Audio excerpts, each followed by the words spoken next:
A single floor-to-ceiling window looks out over the frenetic, sun-bleached sprawl of Tel Aviv.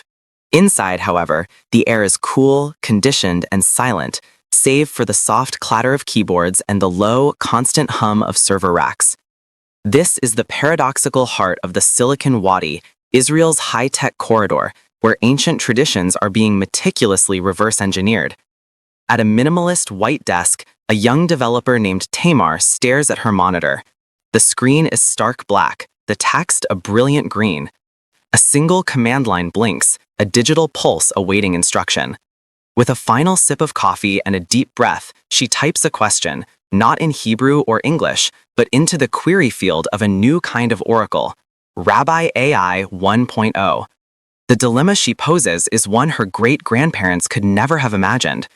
It concerns the ethics of CRISPR gene editing to eliminate a hereditary disease, a question that tangles the sanctity of life with the human mandate to heal. It's a query that would normally send a rabbinical court, a new kick, into weeks of painstaking deliberation, poring over millennia of legal and philosophical precedent. Rabbi AI takes less than 3 seconds. The screen fills with a torrent of text, flawlessly structured. It cites Maimonides' 12th century legal code, the Torah, on the imperative of preserving health. It cross-references the the 16th century code of Jewish law, on the prohibitions against wasting seed. It even pulls from obscure 18th century literature, debating the nature of divine creation versus human intervention. The final ruling is delivered with unnerving certainty: algorithm processing Talmudic text. This is not science fiction. It is the beta test for a new frontier of religious authority.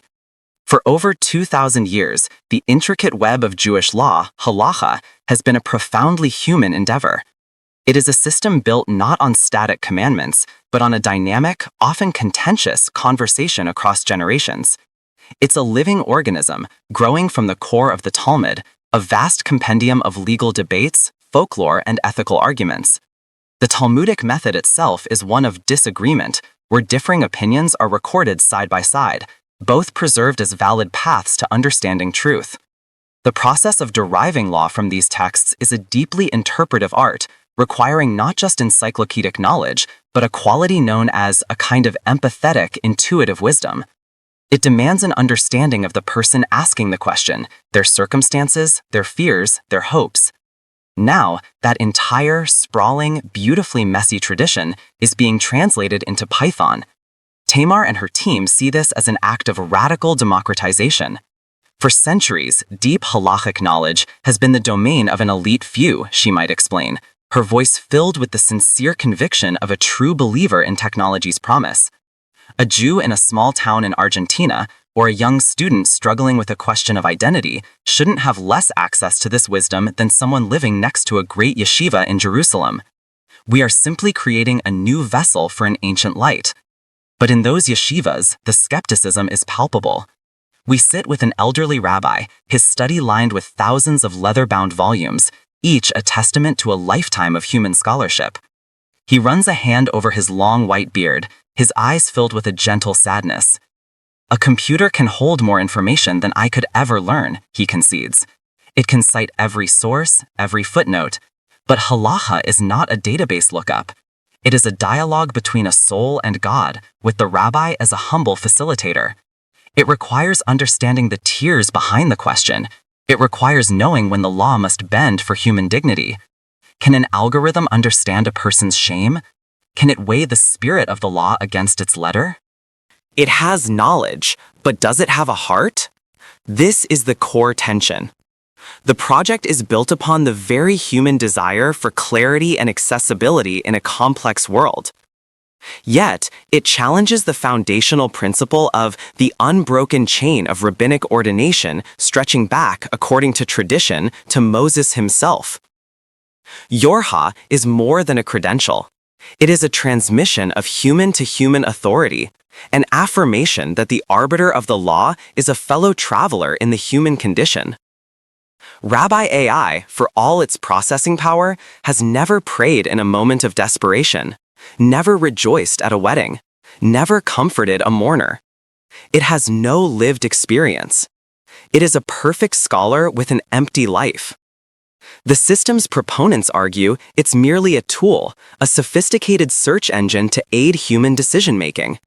But as the technology becomes more seamless, more authoritative, the line begins to blur.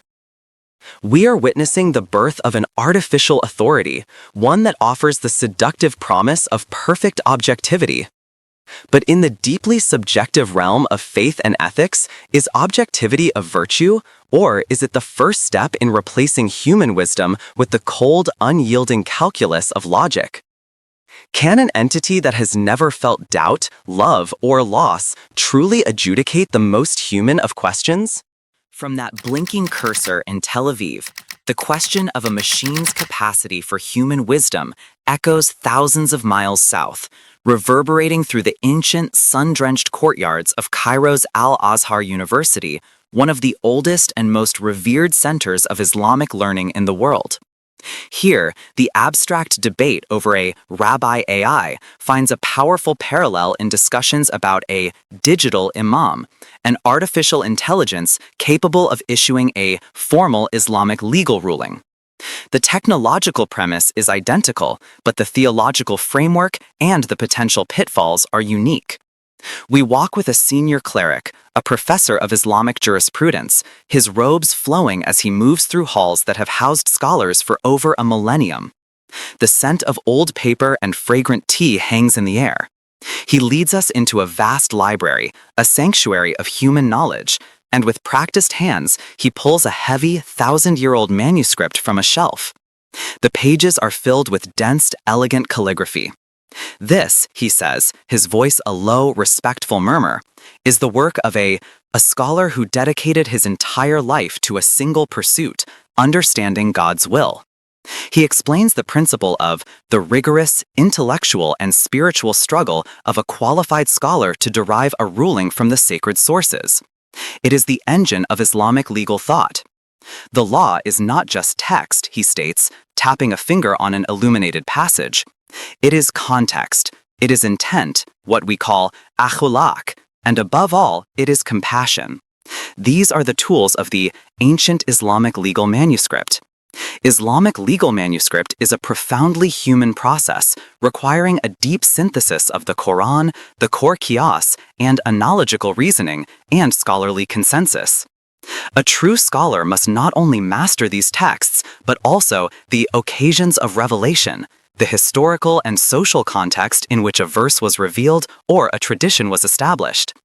They must understand the underlying objectives of the law, the core qiyas, which include the preservation of faith, life, intellect, lineage, and property. It is a holistic, multivariable analysis that an algorithm, by its very nature, struggles to perform. This is where the ghost in the machine reveals itself. Groundbreaking research from institutions like the Oxford Internet Institute highlights a critical, almost philosophical flaw in these emerging systems. AI models are trained on vast corpuses of data, in this case, centuries of Islamic legal texts. They learn by identifying patterns. But in doing so, they can inadvertently amplify ancient biases, mistaking historical correlation for divine causation. An AI, for instance, might analyze thousands of pre-modern texts and conclude that rulings on women's testimony or the rights of religious minorities were consistently restrictive. It would learn this pattern and replicate it with breathtaking efficiency, presenting it not as a reflection of a specific historical context, a 10th century opposite society, for example, but as the timeless, objective will of God. It lacks the human scholar's critical ability to distinguish an eternal principle, like justice, from a culturally bound historical artifact, like the social structure of medieval Baghdad. A young, tech-savvy Muslim working on a similar project in Dubai might counter this argument with optimism. Think of the potential for good, he'd argue over a video call.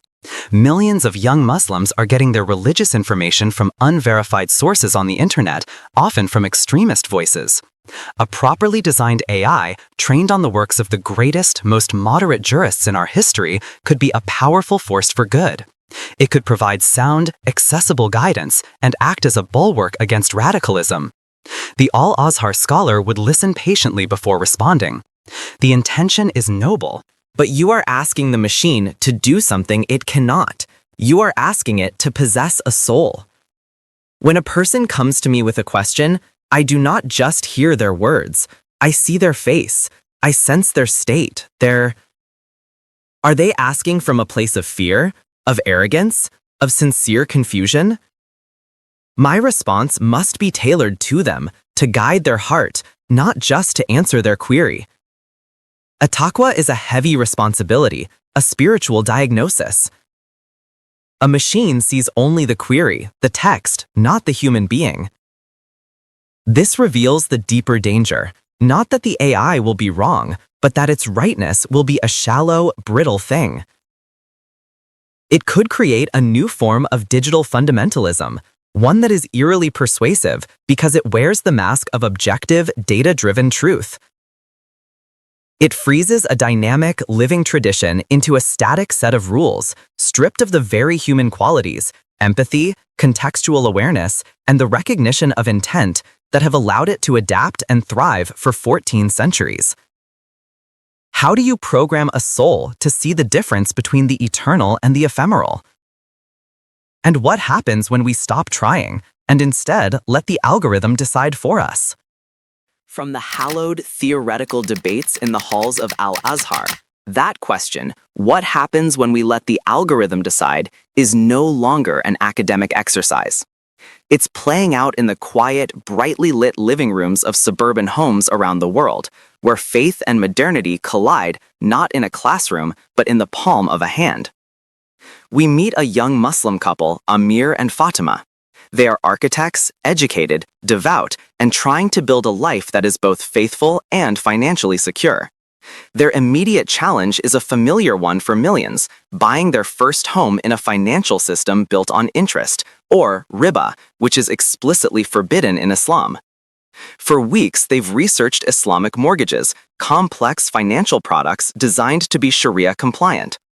Overwhelmed by contradictory advice from friends and fragmented information online, they turn to a new, highly rated app called Your Halal Guide. The interface is clean, modern, and reassuring. It promises AI-powered fix solutions for the 21st century Muslim. With a mix of hope and anxiety, they input the specific details of a mortgage product offered by a mainstream bank, one that uses a structure they believe might be permissible. They hit submit, their fingers hovering over the screen. The verdict is instant and absolute. There is no nuance, no exploration of alternatives, no suggestion to consult a human scholar. Just a stark notification, a notification on a phone screen. The digital word is final. This is the modern resonance of our investigation, the lived, human consequences of a coded creed. For Amir and Fatima, the result is a crisis of confidence and a sense of profound disempowerment. A human scholar, an imam, would likely have engaged them in a conversation. He would have engaged them in their specific circumstances, explored the principle of darura, and analyzed the fine print of the contract. He might have discussed alternative financial institutions or explained the subtle differences between various schools of Islamic legal thought on the matter. The goal would have been guidance, not just a verdict. The process itself, the act of seeking knowledge, of struggling with a problem, of engaging with a trusted elder, is spiritually formative. The AI, in its cold efficiency, short-circuits this entire human process. It delivers an answer, but imparts no wisdom. This single, seemingly small interaction exposes a terrifying accountability vacuum. Who is responsible for this ruling? Is it the programmers in Silicon Valley who wrote the code, likely with little to no formal training in the depths of Islamic jurisprudence? Is it the religious institution that licensed its name to the app, lending it a veneer of authority? Is it the vast, unseen data set the AI was trained on with its own inherent biases and interpretations? Or is it Amir and Fatima, the users who chose to outsource a significant life decision to an algorithm by clicking I agree on a lengthy terms and conditions page they never read? A legal scholar specializing in tech ethics frames the problem starkly. If an AI gives you faulty medical advice and you are harmed, there is a clear chain of liability. You can sue for malpractice. But if an AI gives you spiritual advice that leads to financial hardship, marital stress, or a crisis of faith, who is to blame? The system is designed to diffuse responsibility, leaving the user alone with the consequences. We are standing at a precipice, and the question is no longer AI will influence faith, but we will allow it to shape our spiritual lives. Proponents see these tools as a way to combat ignorance and provide immediate access to religious knowledge for a generation that lives online. They envision a future where sophisticated AI can help scholars sift through vast libraries of text, uncover new insights, and provide preliminary guidance, freeing up human imams and rabbis to focus on the pastoral, compassionate aspects of their work. But the risk is immense. The danger is not just that an AI will give a wrong answer.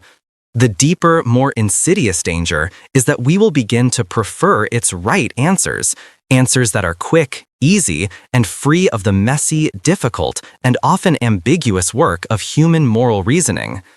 We risk trading the wisdom of a conversation for the certainty of a calculation. We may forget that faith is not a problem to be solved, but a mystery to be lived. It is a journey marked by doubt, struggle, and relationship with God and with each other. We are at a crossroads, faced with a new kind of oracle. It offers unparalleled knowledge, but demands an unprecedented kind of faith, not in the divine, but in the code. As we delegate our most profound moral and spiritual deliberations to silicon, the ultimate question is not what the machine will become, but what we, in our quest for certainty, are willing to leave behind.